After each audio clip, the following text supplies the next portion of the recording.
Hello, everyone, and welcome to the Meeting Replay, a series where I break down how modern financial advisors are actually using AI inside real client and prospect conversations. Now, this isn't theory. These are real workflows, real meeting examples we talk through, and what's actually changing inside of advisory firms because of AI.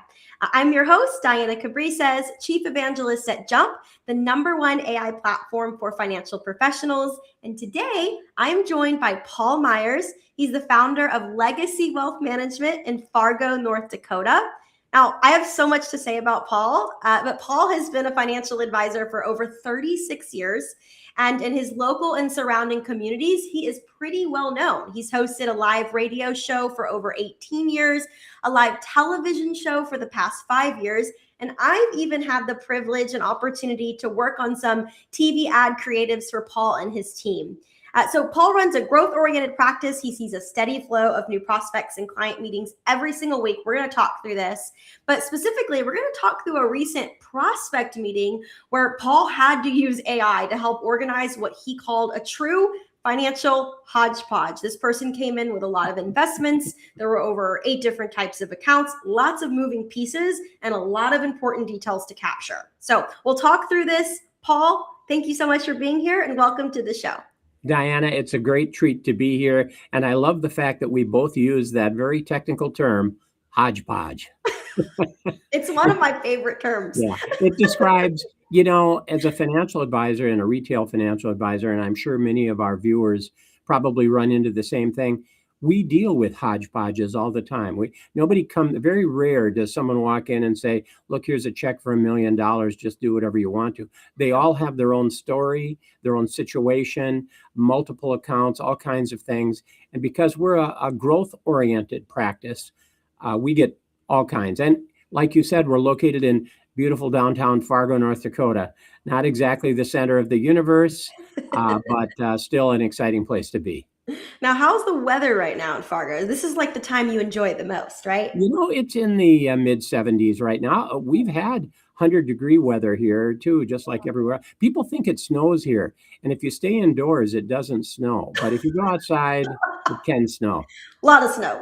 Yeah. So as our audience can tell, Paul has a total TV personality. This is why, I feel like people are attracted to you in so many ways because of your energy and your magnetism, and you're funny, and everybody loves someone that can take complex topics, make them enjoyable, right? That true edutainment.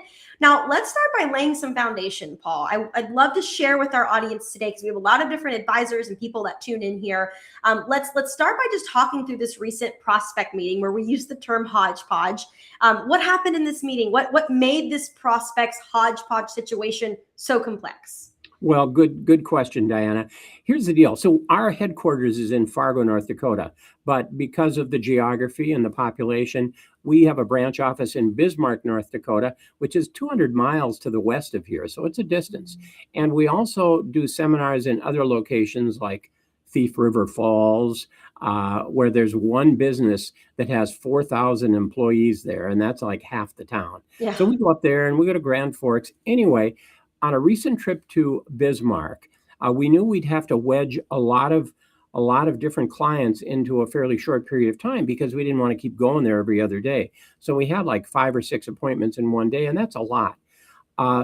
One particular lady and her husband, however, kind of stand out in my mind because they came in and they'd seen us on television and probably heard us on radio too. So they were familiar with us. They knew, what they were getting into. And they bought into it completely. But they came in and they had, just like I said, a hodgepodge of different accounts. I mean, they had annuities and they had mutual funds and old 401ks and bank accounts and all these things that were really a hodgepodge. And they wanted us to handle all of them.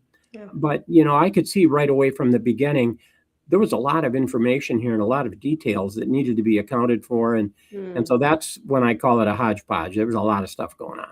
And that's pretty typical for who comes to you, correct?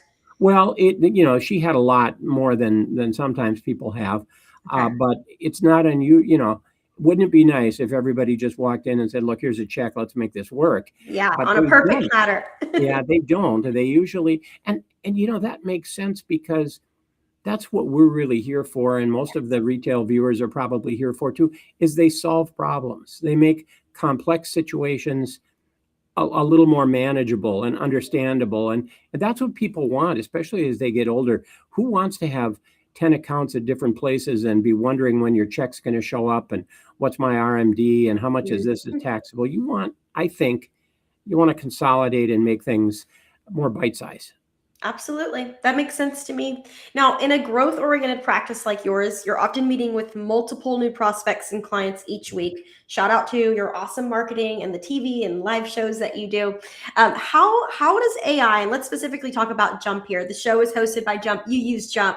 How did Jump help you capture the details from this meeting and turn everything into those clear next steps for the prospect, but also for you and your team? And as we talk through this, I'm curious about your stance of, could a human have captured everything as well as AI did? Let's talk through this. Yeah, I don't think a human could have done as well. And, when we started the meeting, we didn't really know what to expect because we didn't know what she had going on, or she and her husband actually. But we did have Jump going on, and it was in our remote office. And, Jump just whirs away in the background and does its thing. And as she started laying out all of this information and showing us all this paperwork and the various statements that she had, my assistant and I looked at each other and we knew, yeah, there's no way we're going to be able to keep track of all this stuff.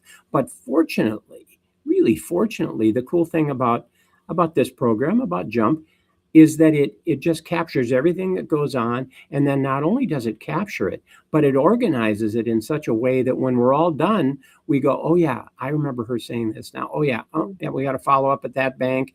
We got to do this. And we made this casual remark during the meeting that we were going to do XYZ. Let's make sure we do that.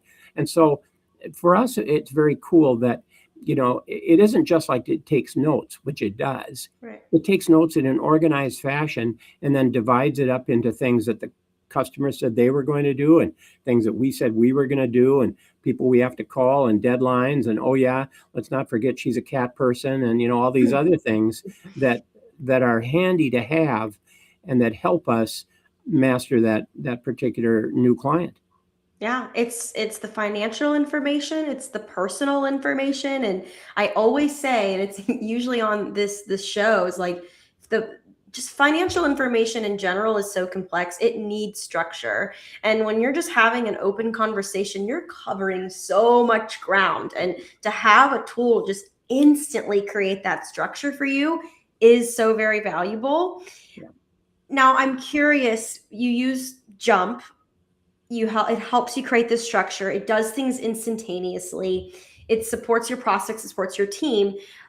It gives you a lot of time back, right? That's really what I hear when I talk to advisors. So what are you doing with your time back? What is you and your team? What do you get to focus more on now?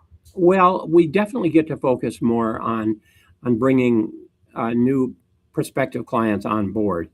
And everybody out there is constantly doing that. And, I've been doing this, like you said, for 36 years. And I always used to think, where do all these other people get their clients from? A lot of people will say, oh, I get them from referrals. And, we do get some good clients from referrals. But the fact is that because of our television and our radio, which is very demanding, that's very demanding. But because of those things, we literally have several people each week. We sometimes say, every day of every week, somebody calls us, and we might be exaggerating a little bit there, but really it is the case that every week we have several new people calling us, and those people have to be addressed. And one little other detail that I want to bring up too, that kind of refers back to that hodgepodge meeting. Some people will just live record everything that's going on, and they'll just have an audio or a video record of what happened, and that's cool too. But it doesn't really do any organization for you. It forces you to listen to the entire thing over again. Yep. And that's what I like so much about Jump, and I liked it from the very beginning, is that it not only listens to what's going on, it's like a regular legal secretary almost. It just comes back with this list of things to do and when to do them. And, I don't want to go overboard in its praise. I'm sure there must be something that could be improved, although I don't know what it would be. Always. But I do like the fact that it gives us back extra time so we can spend time helping people, It's funny when I go home at night and my wife says, "So, how was your day?" And I usually say, "Well, I got to help some people today." And that it sounds a little corny, and I think maybe used car dealers say the same thing. I don't know. Uh, that's what we're all trying to do is help someone.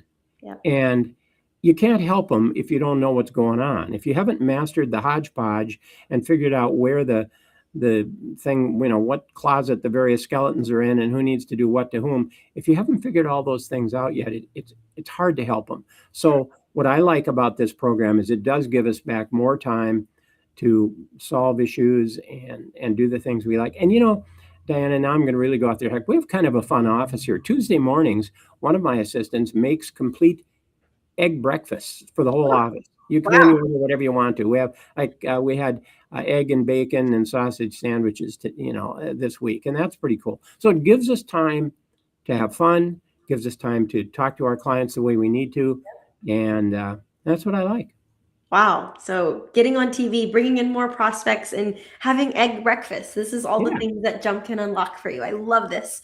Now, I know beyond Jump, you're also using AI in your practice in other areas, and we definitely don't have to cover all of that today, but I maybe would like to just maybe touch on one other way you're using AI, because again, we have advisors that tune in here. Any other tools that you're using to help support your client experience, your meetings, or your follow-up process? Well, in my practice, I'm a huge fan of technology as an investment tool. I mean, I've been a technology fan for investments for a long time, and so naturally, we try to use them. We don't use them as much as many people do, I'm sure, but I get a kick out of it. We'll use Microsoft Copilot or ChatGPT or Claude to help us create things. We had a client who wanted to give a Christmas present to their future daughter-in-law, and she said, "Gee, do you have any kind of a card you could use that would show that we're going to gift her an account?" And I said, "Oh yeah." No, we didn't, but I was actually on vacation and I typed into Copilot. I said, "Hey, create one of these," and boom, up it popped, and it was awesome, and it had all the names spelled right, and it works well. We also use AI for our TV show and create fun little themes for our shows. For example, last week we had a Back to the Future theme where they put our heads on Doc Johnson and Biff and Marty McFly and all those people. And so, yeah, we like using artificial intelligence wherever we can. Yeah, it supports your meetings. It supports your marketing. I love that. That's awesome. And we're all just getting started with it, right? This is still so new for everyone. So just imagine a year from now, 2 years, 3 years. Okay, my last question that I typically ask every guest on the show here is, you mentioned that when you were first considering Jump, you were a little bit skeptical because you were the one paying the bill. And as you should be. I think that's the right mindset to any technology. There's a lot of technology out there. Advisors are always getting pitched on new tools. Now that you've been using Jump and you've had the experience you had, what would you say to other advisors who are still early with AI? They haven't implemented a platform like Jump yet, or maybe they're also pretty skeptical like you. What advice would you give them? Well, I think all of us as advisors, we juggle that. Should I spend this money? Will it help us build where we're going? And I remember some advice I got many years ago from one of the big industry giants when I attended one of his seminars, and he said, "Spend the money. Do what you need to do, hire the employees, get the technology, because your business will grow as a result of it." Too many people think, "Well, I'm going to let my business grow and then I'm going to bring all this stuff in." No, you need to bring this stuff in and that'll make your business grow. And I can tell you definitely that using these forms of artificial intelligence, including Jump, have been a big boon for our business, have helped us grow and achieve the kind of pretty incredible growth rate we've been getting. I was skeptical at first, but it took me about 10 minutes of using it. And I said, wow, this is going to pay for itself many times over. And, I don't say that lightly because, I do get skeptical about things. But I would say that it's a good program. It worked well for us, and it gives us back a lot of free time, which we value very highly.